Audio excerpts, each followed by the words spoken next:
تنفيذ ركلات الجزاء. الهلال يس اوهو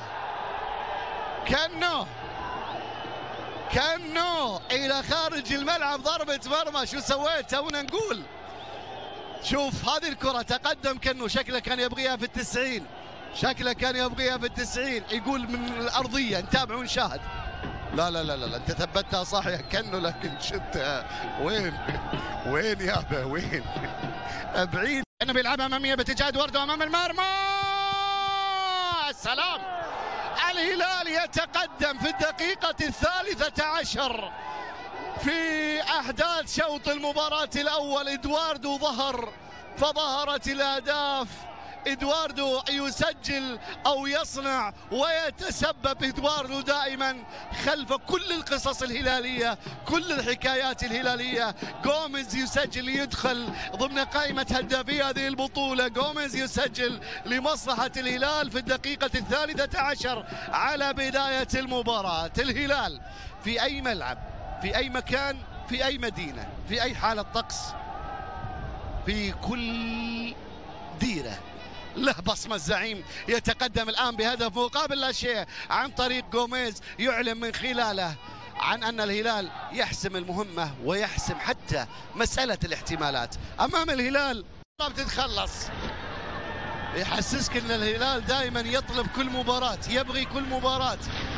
هي كاريزما خاصة بالهلال. الكاريزما لا تشترى، الكاريزما لا تمنح. الكاريزما تبنى على مر السنوات والعقود.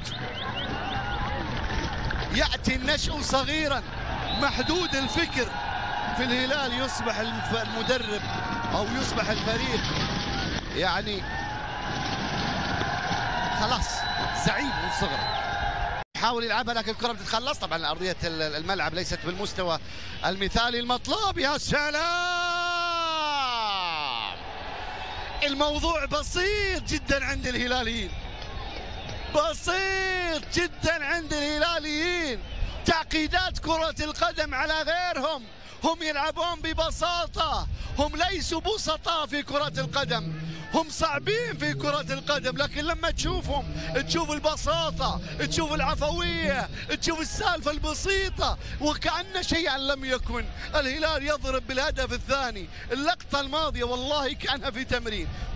شوف سالم الدوسري كيف تقدم، شوف جوميز، تابعوا معي جوميز كيف واقف، شوف كعب كنو، شوف لعبة سالم، شوف تمريره. يا هلال يتمرن، الهلال يتمرن. نحن سمعنا عن الموج الازرق، لكن الليله نشوف الموت الازرق. الموت في كرة القدم، في شيء اسمه موت ازرق. في الحياة في شيء اسمه الموت الحمر اللي هو بالسيف. شاهد كرة لداود وركلة جزاء. هو وكنو اخوان. كلاهما اهدروا ركلات جزاء بشوط المباراة الاول. واحد لعبها صوب تركيا والثاني صوب البلاد اللي ما تنطرى. شوف يعني الكرة الماضية ايضا الى خارج الملعب ضربة مرمى، ركلة جزاء مهدرة لمصلحة فريق النفط العراقي.